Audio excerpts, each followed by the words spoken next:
7. AIGHT 8. NINE 9.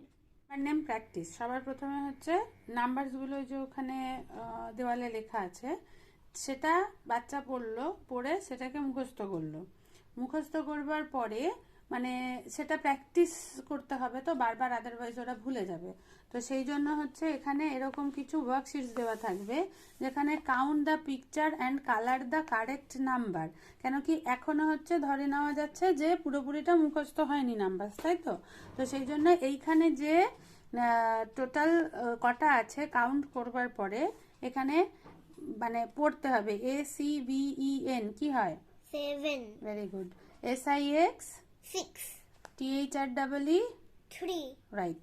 তো এবার এখানে পুরো কাউন্ট করে এই তিনটের মধ্যে যেটা কারেক্ট হবে সেটাকে হ্যাঁ সার্কেল করতে হবে।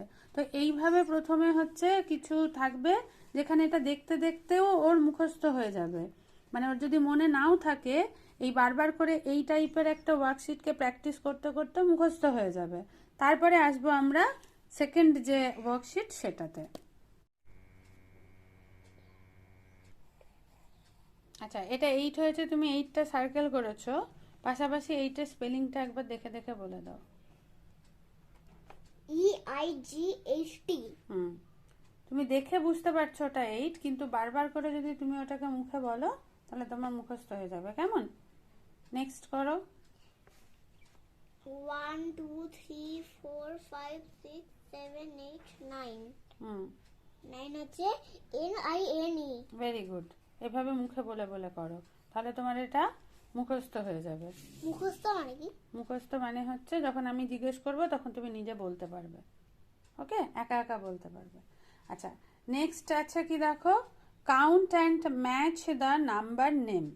Count and match the number name, again আমরা কিছু এখানটাতে অবজেক্ট এঁকে দেব, আর তার সাথে সাথে হচ্ছে এইরকম ভাবে দেব, নাম্বারে না দিয়ে নাম্বার নেম দিয়ে দেব, সো দ্যাট হচ্ছে ওরা ম্যাচিং করবে, এবং যখনই ওরা ম্যাচিং করবে তখন এই ওয়ার্ডগুলোকে ওরা বারবার দেখতে থাকবে। এরকমভাবে বারবার দেখতে দেখতে দেখতে দেখতে কিন্তু ওদের মুখস্থ হয়ে যাবে এবং ওরা সহজে এটা করতে পারবে। নেক্সট থাকছে match the before number name. Again আমরা যখনই কোনো জিনিস বাচ্চাকে নতুন শেখাই তখন বারবার করে তার ওপরে মানে পরপর 2 দিন 3 দিন, প্রয়োজনে 7 দিন 10 দিন, যেরকম প্রয়োজন সেই জিনিসটাকে খুব ভালো করে শেখার জন্য ততটা সময় কিন্তু আমাদের দিতে হবে বাচ্চাকে। আর ঠিক সেটা করবার জন্য প্রচুর প্র্যাকটিস করতে হবে এবং প্র্যাকটিসের জন্য প্রচুর ওয়ার্কশিটস বানাতে হয় আমাদেরকে। তো এরকমই ম্যাচ দ্য বিফোর, মানে আমরা যদি ONE1 TWO2 এভাবে লিখতেই থাকো প্রত্যেকদিন 10 বার করে লেখো এরকম বললে সেটা একদমই বাচ্চার কাছে গ্রহণযোগ্য হবে না, কারণ ওদের বোরিং লাগবে। তো সেই জন্য এরকম টাইপের কিছু ওয়ার্কশিটস আমাদের করতে দিতে হবে। তো match the before number name.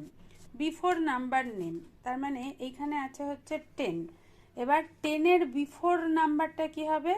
9। তাহলে বাচ্চাকে এখানটাতে দেখতে হবে কোথায় 9, NINE 9। তাহলে 10 থেকে 9 এটাকে হলো বাচ্চা ম্যাচ করাবে। এগেইন EIGHT 8, 8-এর বিফোর নাম্বার কি হবে? 7। তাহলে বাচ্চা 8 to 7 এটাকে হলো ম্যাচ করবে। তো মানে সিম্পল জিনিস, বাট একটু অন্যরকম করে প্রেজেন্ট করলে সেটা করতে বাচ্চাদের আনন্দ হয় এবং ওই আনন্দের সাথেই ওরা অনেক সহজে শিখে যায়। Colour the after number names. এখানে কি আছে? এখানে 1 2 3 4 5 6 আছে। তো বাচ্চা প্রথমে মানে 6-এর যে আফটার নাম্বার কি হয়? 7। তাহলে এখানে একটা 7 লিখলো। 7 লিখবার পর এইখানে আছে হচ্ছে 5 আর 7 দুটো পড়তে হবে ওকে। FIVE 5 হয়, ACVEN 7 হয়। তো এই দুটোর মধ্যে কোনটা হবে? 7 7। তাহলে 7টাকে হচ্ছে ও কালার করবে। এখন 2, তার মানে হচ্ছে আফটার নাম্বারটা হবে কি? এটা 2-এর আফটার নাম্বার 3। তাহলে এখানেও লিখবে 3। এবার এখানে 4 আর 3 এই দুটোর মধ্যে যেটা সঠিক সেটাকে কালার করবে। তো এইভাবে কিছু ওয়ার্কশিটস দেওয়া যেতে পারে যেগুলো বারবার করে করতে করতে বাচ্চার মানে স্পেলিংটা প্র্যাকটিস হয়ে যাবে, নাম্বার নেম স্পেলিংগুলো সব মুখস্থ হয়ে যাবে। আচ্ছা, নেক্সট হচ্ছে কালার দ্য বিটুইন নাম্বার। এখানেও একই জিনিস, আমরা আগে বাচ্চাকে বলবো গুনতে। এখানে আছে 1 2 3 4 5 6, এখানে 6 আছে, এখানে 8 আছে, তাহলে 6 আর 8 এর মাঝখানে কি হবে 7। তো এখানে ও 7টা দাগও দিতে পারে, আবার শুধু 7 লিখতে পারে। কেমন? তাহলে এবার এর মধ্যে থেকে 7 আর 6 এর মধ্যে থেকে যেটা হবে সঠিক সেটাকেও কালার করবে। একইভাবেই 2, 3, 4, এখানে 3টা দাগ দিতে পারে বা স্টার আঁকতে পারে, আর তারপরে হচ্ছে 3কে কালার করবে। 4, 5, 6, এখানেও তাই 5টাকে কালার করবে, 5টা দাগ বা এই সেম জিনিস আঁকতে পারে। তো এরকম করে বাকিগুলো করবে।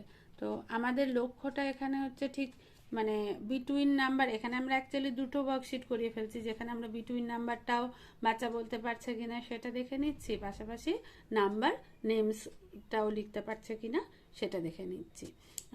আমাদের যে কোনো বাচ্চা যখন প্রথম কোনো কিছু শেখে সেটার ওপরে আমাদের কিন্তু কন্টিনিউয়াস ওয়ার্ক করতে হয়, আদারওয়াইজ দেখবেন কিছুদিন পর পর সেটা ভুলে যাবে।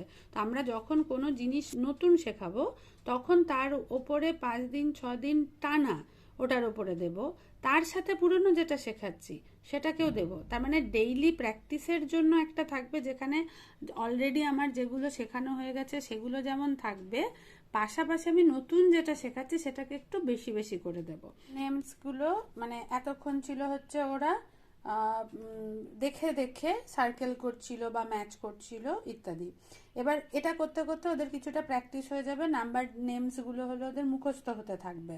যে মুখস্থ হতে থাকবে সেইটাকে আমরা যাচাই করে নেব যে পারছে কিনা, মানে স্পেলিংটা ওদের মুখস্থ হচ্ছে কিনা।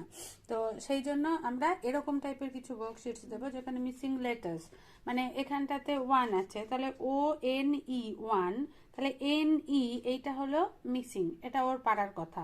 TWO, তাহলে WOটা মিসিং, তাই লিখবে। THR, তারপরে EE 3, কেমন? আচ্ছা, তারপরে FOUR 4, এখানেও ইউটা। তো এরকম ভাবে প্রত্যেকটা আস্তে আস্তে লিখতে লিখতে, মানে ধরুন 8, মানে এগুলোর তো হচ্ছে মানে এই যে বয়সটা, এই বয়সটাতে তো আমরা বাচ্চাদেরকে নর্মালি ফোনিক সাউন্ডের মাধ্যমে নতুন ওয়ার্ড বানাতে শিখি। তো এখানে AC সে, VEN ভেন, এটা শেখানো অনেক সোজা, কিন্তু EIGHT তে 8, মানে EIT 8 হতে পারতো, কিন্তু সেটা নয়।